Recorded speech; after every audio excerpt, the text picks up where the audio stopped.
What's up, boys and girls? Here we are at FOV Part 3. Let me tell you, there's a curveball coming up here. This ended up being a fascinating topic. Let's get into it. You take the blue pill. You go on believing that changing the FOV in Escape from Tarkov only affects the player view. You take the red pill. We explore together just how deep the rabbit hole really goes.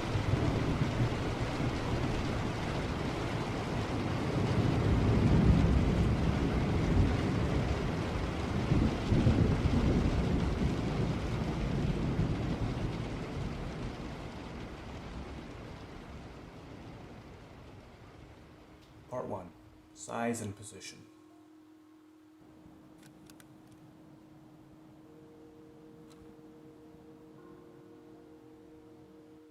First, let's match the world perspectives. Note the difference in the laser positions. Now, we'll ADS. It seems the amount of world FOV zoom differs, at least with this weapon sight combo. Let's match the world perspectives again.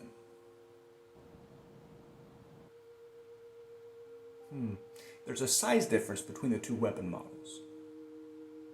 What if we match the weapon models together?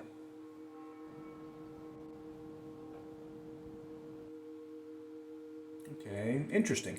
Not only do the world FOVs differ, but the frame sizes are not quite the same either. Part 2. Lasers.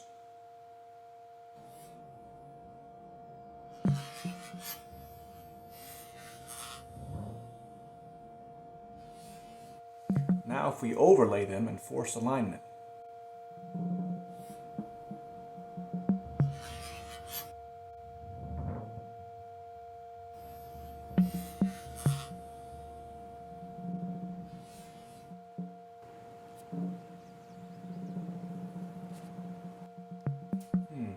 Different laser positions on the wall.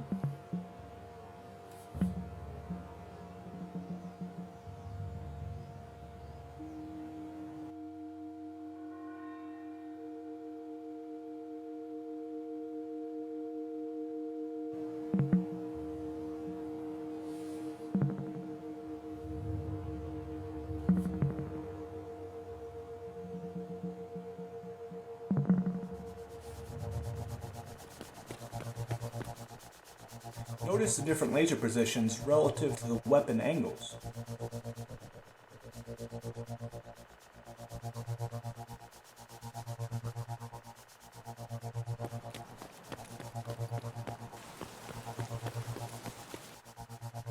Again, lasers and weapon angles.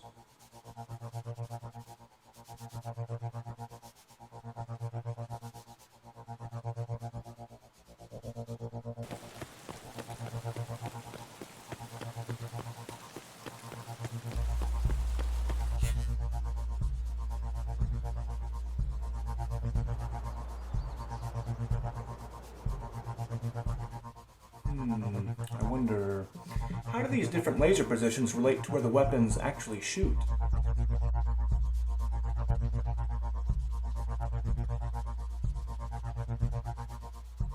Here's that same situation recreated in the green screen room. I pushed the camera into an obstacle, so he pulled the weapon across his chest. Then I free looked to the left. Their lasers appear to be pointing to similar areas in the world.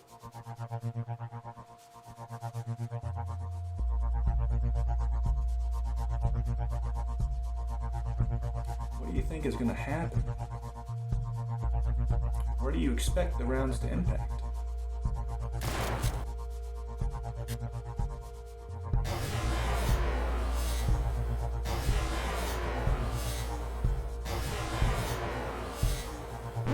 Wait, what?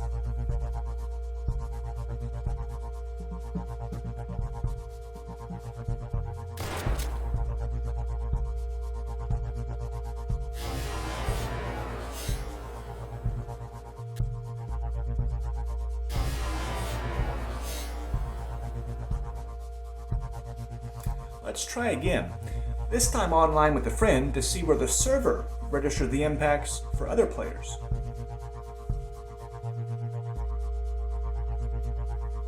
This is me at the top, at 75 FOV in yellow. I'll come back again at a 50 FOV when it's outlined in red. And at the bottom is my friend standing to my right, looking over my character to watch for impacts. What do you think my friend will see?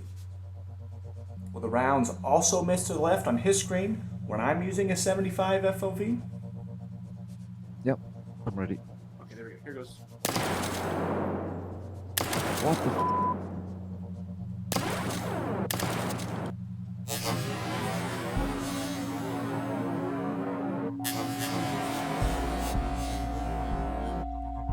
Both missed to the left.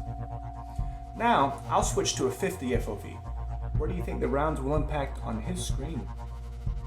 And just to be clear, this is the exact same raid, the same everything. All I did was hop over to the options menu to make the change. Here we go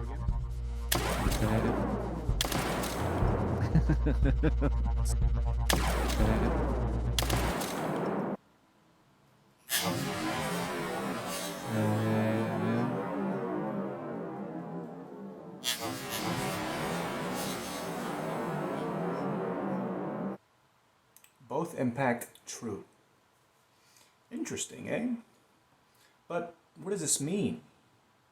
It seems that, in certain situations, FOVs greater than 50 change both where the weapon is aiming and where the rounds are impacting. While the laser will veer kinda off path of the boreline in an attempt to match where it would be pointing if an FOV of 50 was in use. Lost yet? Wondering why a change in FOV might ever affect something other than just the FOV? Don't worry, we've got more to unpack to understand what may be going on. Before we go to the next segment, I want to highlight something that may have gone unnoticed just now. Something hidden in plain sight, right beneath our noses. All the way back to the very beginning. See if you can spot it. Ready?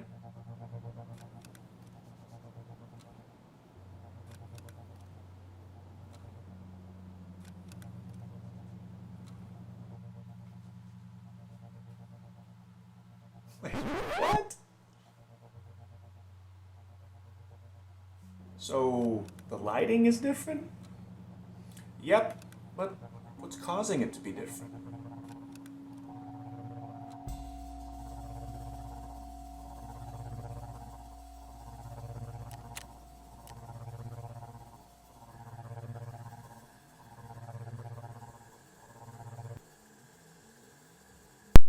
As the FOV is increased, the player's first-person arms and weapon are moved inward toward the camera, which changes their physical position within the world.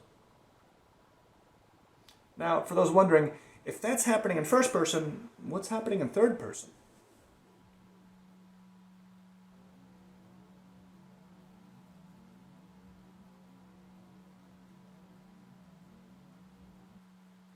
So even though the weapon and arms changed on my screen, from my friend's point of view, looking on, nothing changed in how my player model was positioning its weapon. And actually, if we look closely, we can see that the third-person player model seems to match what is seen on the 50-degree FOV. If we compare how the light shines across the forearm or the front of the sight's housing, for example.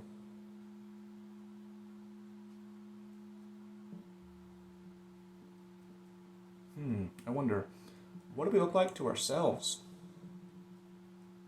Now, EFT doesn't have working mirrors, but maybe we can stay our own ground all day.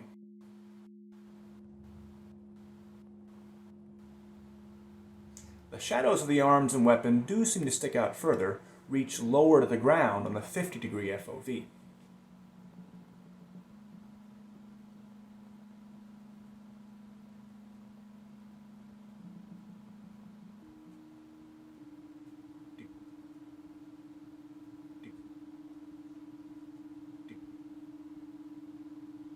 Now, on the face of it, this may not seem too weird. I mean, after all, games have been separating out first-person and third-person representations for a long time.